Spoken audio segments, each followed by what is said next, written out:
Oi, gente. Meu nome é Laísa. A gente veio apresentar o trabalho de Ciência, Tecnologia e Sociedade. O nosso tema é Contribuições de Pitágoras na Matemática, na Música e na Filosofia. O nosso grupo é composto por mim e pela Lara.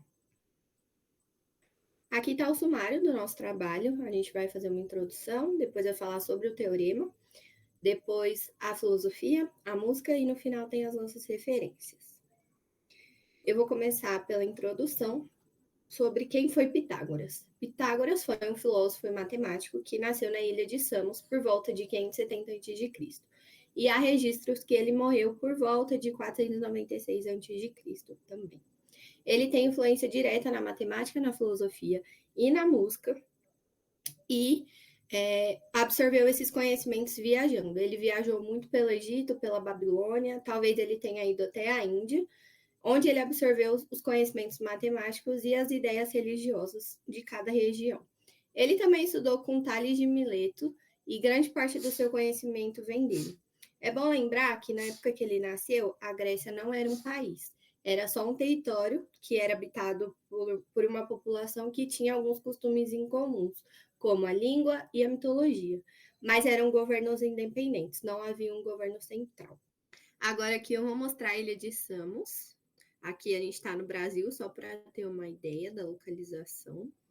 Aí a gente vai até a atual Grécia e a atual Turquia, entre os dois países. Aqui a gente tem a ilha de Samos, onde eu estou circulando com o mouse. Agora aqui eu vou continuar a introdução sobre quem foi Pitágoras. Ele fundou uma escola na atual Itália, que foi dedicada à matemática e à filosofia. Na época, a Itália também não era um país ainda. E aí foi na cidade de Crotona, que hoje em dia se localiza no sul da Itália. Sua escola, na verdade, era uma sociedade secreta que, com o tempo, se perdeu os documentos e descobertas, deixando assim pertencimento a todos que estudaram lá. Então, por isso, não existem comprovações exatas de que o seu teorema foi realmente seu. A gente não sabe se só ele descobriu ou se ele teve realmente alguma participação. Não tem como ter certeza, mas naquela época era comum dar o nome de alguma descoberta ao mestre da escola. E como era ele, o teorema levou o nome dele. Além de matemáticos e astrônomos, nessa escola também existiam biologistas e anatomistas. Mais para frente a gente vai explicar melhor o porquê ela era secreta e qual era o fundamento disso. Pitágoras criou um dos principais teoremas da história e descobriu os acordes das cordas também. Ele ocupa uma posição histórica especial no conhecimento matemático. Ao longo de suas viagens, ele adquiriu muito conhecimento e hoje em dia existem milhares de demonstrações do seu teorema. E por isso realmente existe essa indagação se foi ele que criou integralmente esse teorema.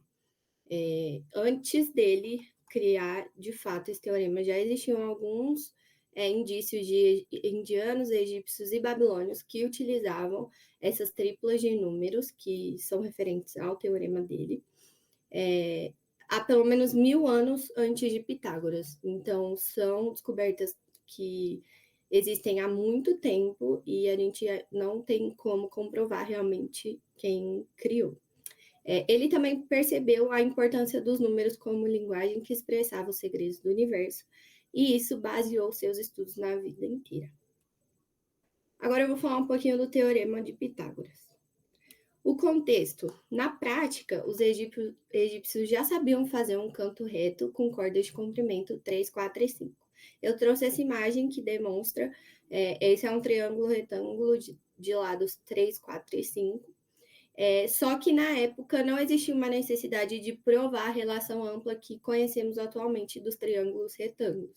Então, eles já conheciam as aplicações práticas para os triângulos, mas não tiveram essa preocupação de apresentar uma relação, porque não sentiam a necessidade de provar, porque não existia um contexto necessário. Esse contexto só surgiu mais para frente com a intensidade da cultura grega.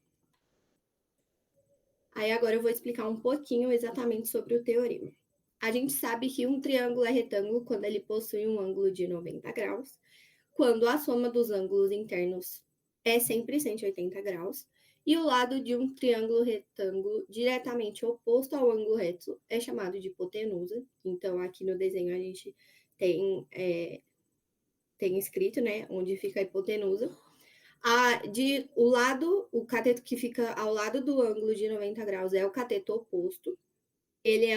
O nome dele é oposto porque ele é oposto ao ângulo que é menor que 90 graus, que é o ângulo θ, no caso. E o cateto adjacente, ele é o cateto que é ao lado desse ângulo. Então, por isso, esses nomes de catetos. O teorema dele, a descrição do teorema diz que em qualquer triângulo retângulo, a área do quadrado cujo lado é a hipotenusa é igual à soma das áreas dos quadrados que tem como lados cada um dos catetos. Em termos matemáticos, isso significa que o quadrado da hipotenusa é igual à soma dos quadrados dos catetos. Aqui eu trouxe algumas demonstrações, mais especificamente duas. Nesse caso, nessa primeira demonstração, a gente tem que a área ao quadrado representa a área de um quadrado de lado A. Então, representando geometricamente com o teorema, a gente tem que a soma desses três quadrados, a soma do quadrado desses três quadrados a soma, na verdade, do quadrado B e do quadrado C é igual à área do quadrado A. O quadrado A é esse verde, que é maior, ele representa a hipotenusa, o lado do triângulo da hipotenusa, e o quadrado rosa e o quadrado cinza representam os catetos. Então, a soma das áreas desses quadrados é igual à soma da área do quadrado verde. Outra demonstração é a dos triângulos semelhantes. Eu trouxe como definição que dois triângulos são ditos semelhantes se e somente se existe uma correspondência biunívoca que associa os vértices de um triângulo aos vértices de outro triângulo, onde os ângulos com vértices correspondentes são congruentes e os lados opostos a vértices correspondentes têm medidas proporcionais.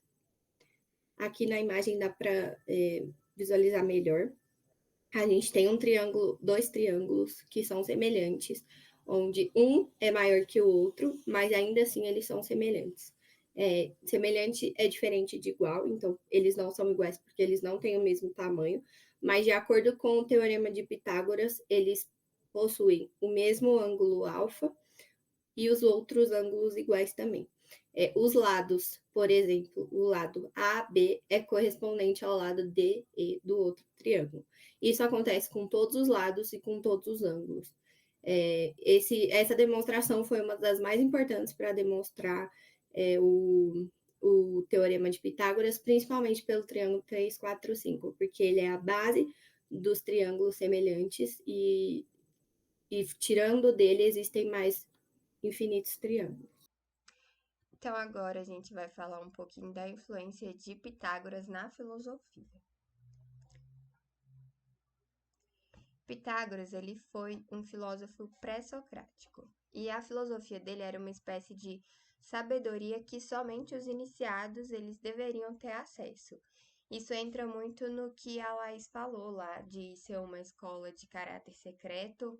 Então, ninguém que estava de fora deveria saber do que se tratava os ensinamentos ali. Isso porque eles estudavam o esoterismo, ou seja, conhecimentos que precisavam de um desenvolvimento espiritual próprio. Então, para ser alcançado esses conhecimentos da escola pitagórica, as pessoas que estavam lá precisavam desse desenvolvimento espiritual próprio. Então, as pessoas que não eram preparadas, elas poderiam ter interpretações erradas. E a gente vai falar um pouquinho mais dessas interpretações erradas para frente. Mas ele teve dois principais pensamentos. O principal, que é tudo é número, a gente vai ver também mais para frente que não é tão literal, mas é uma ideia que dá para entender bem. E o segundo é sobre ideias de reencarnação, então os pensamentos dele acerca da reencarnação. Ainda, segundo algumas versões, dizem que Pitágoras ele criou a palavra filosofia. Então, a palavra filosofia seria a junção das palavras gregas philo e sofia, o que significa amor à sabedoria. E por isso a frase: Filósofo não é o sábio que já conhece a verdade, mas aquele que está à sua procura. Então, a primeira e principal reflexão, como eu falei, é a ideia de que tudo é número. E isso não indica que a gente deve levar ao pé da letra de que ele acreditava realmente que tudo era número. Mas como Pitágoras dedicou a sua vida basicamente inteira à matemática, isso levou ele a perceber muitas relações de coisas do dia a dia com os números. E isso fez ele acreditar que a matemática seria a linguagem com a qual o universo teria sido criado.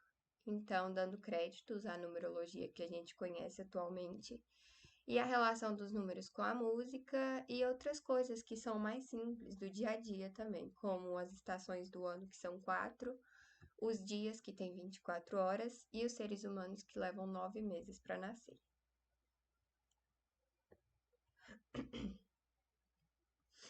A segunda ideia, então, do pensamento dele filosófico sobre reencarnação.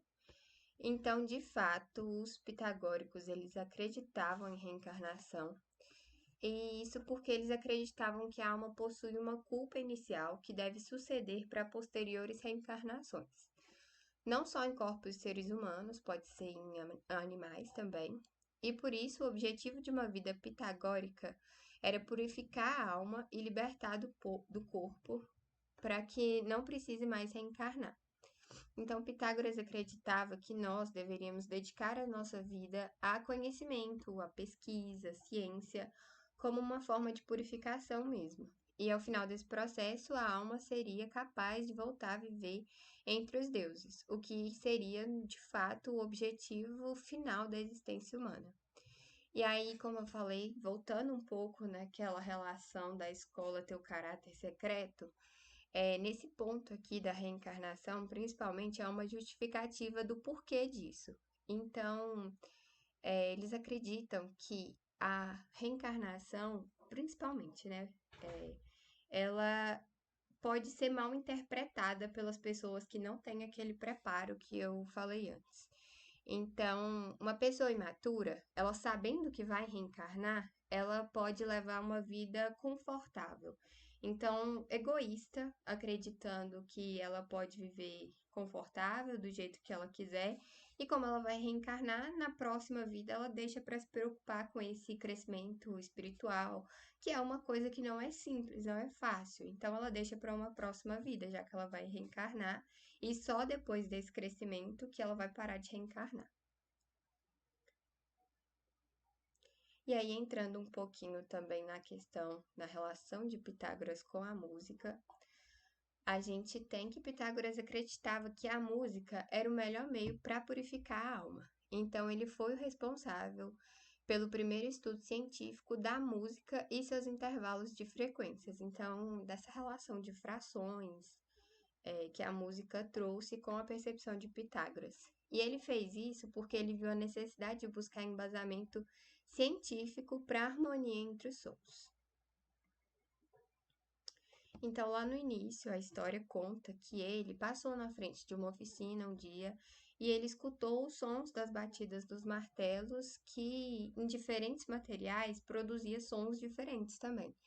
E aí fez ele despertar para a ideia de que existe uma possível harmonia entre esses sons produzidos. Ele então teria iniciado uma pesquisa científica para fazer uma associação entre os diferentes sons e os números, porque para a escola pitagórica tudo na natureza estava ligado aos números inteiros. E aí, nesses estudos que ele fez, o primeiro projeto feito por Pitágoras, para entender melhor essa consonância entre as batidas, ele usou o metalofone, que é um instrumento desse da imagem aqui do lado. Então, é um instrumento que tem umas plaquinhas de metal e batuques, né, de madeira, para simular essa batida do martelo em materiais diferentes, mas aqui ele representa por chapinhas e um martelinho pequeno, né? E depois de algumas observações, ele notou que a harmonia acontecia quando as chapas tinham uma relação de 1 para 2. Então, o que é isso? Se ele tocar aqui nessa primeira parte onde eu tô mostrando com o mouse. Se ele tocar nessa primeira parte aqui do metalofone, ele vai encontrar, por exemplo, uma nota dó. E aí, se ele chegar na metade, então, do metalofone, tocar de novo, ele vai ter a mesma nota dó, só que agora com uma frequência, um tom mais agudo. E aí, essa que é a diferença. Mas essa relação é de 1 para 2 por causa disso, pela metade. E aí, o segundo projeto dele envolveu o uso do monocorde. É isso para entender melhor mesmo as relações dos sons agradáveis aos ouvidos e os números inteiros. Então, o monocorde ele é um instrumento que tem uma corda só, presa por 2 cavaletes, então, como está aqui na imagem, e ele pode ser encontrado de 2 formas. Ou ele tem um cavalete móvel, que passa por esse meio aqui, ou então, que igual no caso dessa imagem, é o dedo, que serve para isso. Para que serve esse cavalete ou dedo? É para dividir a corda em frações. Então, cada fração vai ter um som diferente. Então, ele descobriu assim que com essa diferença, né, dependendo de onde você pressiona essa corda, ela tem um som diferente. E aí ele conseguiu fazer a relação com a escala diatômica que a gente conhece, que tem 7 notas, dó, ré, mi, fá. Ele conseguiu fazer a relação. Então, vale lembrar que essa escala dó, ré, mi, fá já existia antes, os músicos já utilizavam ela. Só que Pitágoras, o que ele fez foi descobrir que essas notas musicais, elas se relacionavam por meio de frações fixas. Então, agora a gente vai mostrar para vocês o vídeo da representação de um monocorde. Então, para mostrar mesmo que conforme muda essa fração que o dedo faz na corda, ele tem um som diferente, tanto que aqui vai ser tocada uma música bem conhecida.